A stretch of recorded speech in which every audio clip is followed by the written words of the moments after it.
बिस्मिल्लाहिर्रहमानिर्रहीम। अभी हम डिस्कस करेंगे उन टेक्निक्स के मुतालिक कि हम कैसे सेल में से प्रोटीन को सेपरेट आउट कर सकते हैं, उन्हें प्योरीफाई कर सकते हैं और फिर उनकी कैसे आइडेंटिफिकेशन की जा सकती है। एज वी नो, सेल में थाउजेंड्स ऑफ डिफरेंट प्रोटीन्स जो हैं वो प्रेजेंट होती हैं, तो इनकी सेपरेशन और प्योरीफिकेशन के लिए डिफरेंट टेक्निक्स जो हैं वो यूज की जाती हैं, जिनमें से कुछ जो हैं वो हम इन सीरीज ऑफ लेक्चर्स में डिस्कस करेंगे कि किस तरह से हम इन हजारों प्रोटीन्स में से अपनी डिजायर्ड प्रोटीन ढूंढ सकते हैं और उसे प्योरीफाई कर सकते हैं। तो सबसे पहला काम जो प्रोटीन प्योरीफिकेशन के सिलसिले में किया जाता है that is the simple filtration. तो फिल्ट्रेशन की बिना पर हम सॉल्युबिलिटी की बिना पर रिमूव कर लेते हैं इम्प्योरिटीज कि अगर तो इम्प्योरिटीज जो हैं वो हमारे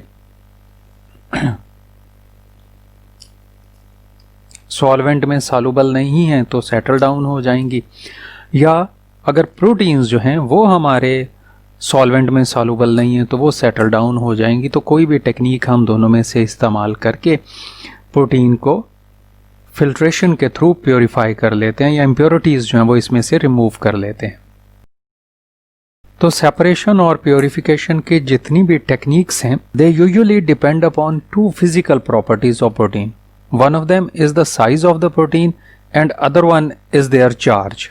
but as we know, proteins जो हैं वो वेरी करते हैं अपने साइज के लिहाज से, चार्ज के लिहाज से, वाटर सॉल्युबिलिटी के लिहाज से, जिस वजह से कोई भी सिंगल मेथड जो है वो प्रोटीन प्योरीफिकेशन में यूज नहीं किया जा सकता। जैसा कि हम यूजुअली यूज करते हैं डीएनए की प्योरीफिकेशन के लिए कि डीएनए तमाम डीएनए सैंपल्स पर सिर्फ नेगेटिव चार्ज होता है, जबकि प्रोटीन्स जो हैं different proteins depending upon the type of amino acid they may have the net positive charge और net negative charge on them. और हमने याद ही रखना है किसी एक सेल में मौजूद प्रोटीन्स जो हैं, दो प्रोटीन्स जो हैं उनका साइज और चार्ज एक दूसरे से डिफरेंट होता है। अगर साइज सेम होंगे तो चार्जेस डिफरेंट होंगे, और अगर चार्जेस सेम हैं तो यकीनन उनके साइज जो हैं दे में बी द डिफरेंट।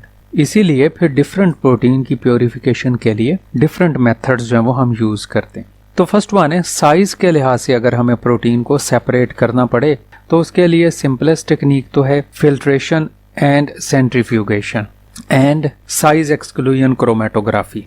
तो अल्ट्रा फिल्ट्रेशन हम प्रोटीन्स को फिल्टर आउट कर लेते हैं ऐसे कि स्मॉलर मॉलिक्यूल्स जो हैं, अगर प्रोटीन्स जो हैं वो as a smaller molecule present हैं तो हम उन्हें लार्जर इम्प्योरिटीज से अलहदा कर लेते हैं, और अगर प्रोटीन्स जो हैं वो in the form of larger molecule हैं तो उन्हें हम स्मॉलर इम्प्योरिटीज से सेपरेट आउट कर लेते हैं। तो अल्ट्रा फिल्ट्रेशन जो है वो हमारी हेल्प करती है सेपरेशन ऑफ इम्प्योरिटीज को साइज बेस्ड करैक्टर्स पर। दूसरी इंपॉर्टेंट वन जो टेक्निक है that is the ultra centrifugation, ऐसे जिसमें हम पावरफुल सेंट्रीफ्यूज जो यूज करते हैं तो हैवियर मॉलिक्यूल जो हैं वो सिंक हो जाते हैं जल्दी से as compare to the lighter molecule. तो लाइटर मॉलिक्यूल जो हैं वो ऊपर रह जाते हैं, जबकि जो हैवियर मॉलिक्यूल हैं या molecule with high molecular mass वो सिंक डाउन हो जाते हैं इन द बॉटम।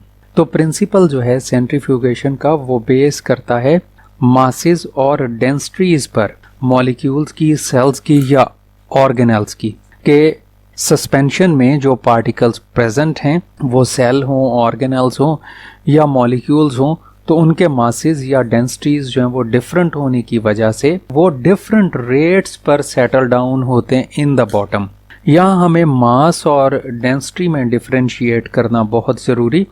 तो मास तो जैसा कि हम जानते हैं यूजुअली एट ग्राउंड लेवल हम ले लेते हैं, इसको रिप्रेजेंट कर लेते हैं वेट में और मेजर्ड करते हैं इसको ग्राम्स में।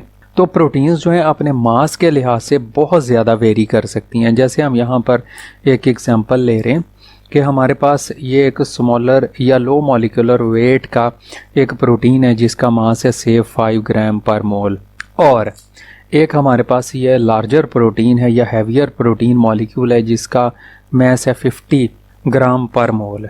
तो अगर हम इनकी सेंट्रीफ्यूगेशन करें तो हमें लगता है कि जल्दी से ये हैवियर मॉलिक्यूल जो है ज़्यादा नीचे चला जाएगा, ये वाला कम, या हम इन्हें एक सॉल्यूशन में प्लेस करें तो हमें लगता है कि ये वाला जो है जल्दी से सेटल डाउन हो जाएगा बॉटम में, जबकि जो लाइटर है वो देर से बॉटम में सेटल डाउन होगा।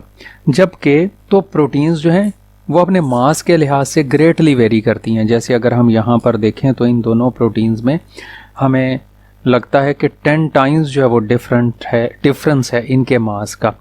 लेकिन डेंसिटी जो है मास के कंपैरिजन में वो होता है चूँकि ratio between mass and volume of the protein.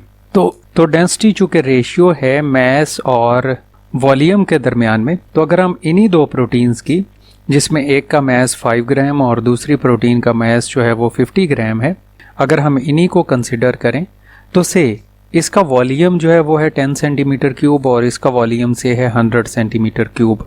तो डेंसिटी तो होती है मास over volume.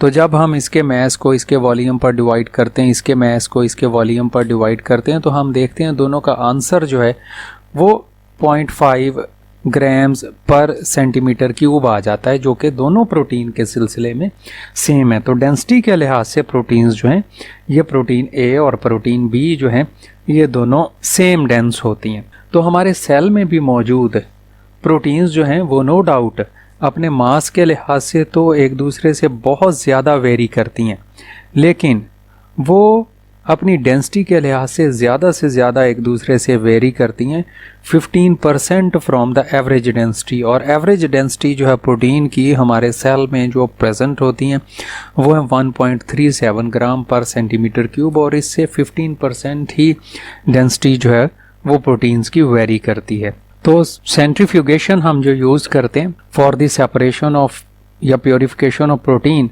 one of them is the differential centrifugation and other is the rate zonal centrifugation। तो differential centrifugation है, differential centrifugation जो है ये बेस करता है solubility पर। हम differential centrifugation में soluble proteins को insoluble cellular material से separate out कर लेते हैं।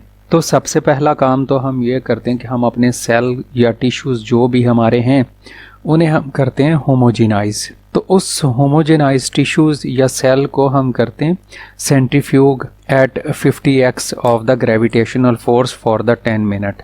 तो heavy particle such as nuclei जो हैं वो बॉटम में सेटल डाउन हो जाते हैं, और जो स्पर्नेटेंट है ऊपर वाला ये मटेरियल जिसमें हमारे सॉल्युबल प्रोटीन्स प्रेजेंट हैं, हम इसे जो है वो सेपरेट आउट कर लेते हैं। और सेपरेट आउट करने के बाद इस स्पर्नेटेंट को लेते हैं और for the 20 minutes 10,000 times of the gravitational force इसकी सेंट्रीफ्यूगेशन करते हैं।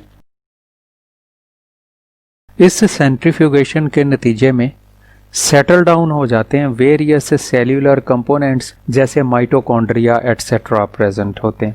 फिर हम इसे ग्रेविटेशनल फोर्स के मुकाबले में 1 लाख गुना ज़्यादा ग्रेविटेशनल फोर्स पर या स्पीड स्पन करते हैं इसे हम फॉर द 1 आवर, जिससे माइक्रोसोमल जो फ्रैक्शंस हैं, जो इंतहाई छोटी माइक्रो ऑर्गेनल्स हैं या बॉडीज़ हैं, वो सेटल डाउन हो जाती हैं और ऊपर स्पर्नेटेंट की फॉर्म में बच जाता है हमारी सॉल्युबल प्रोटीन्स और साइटोप्लाज्म।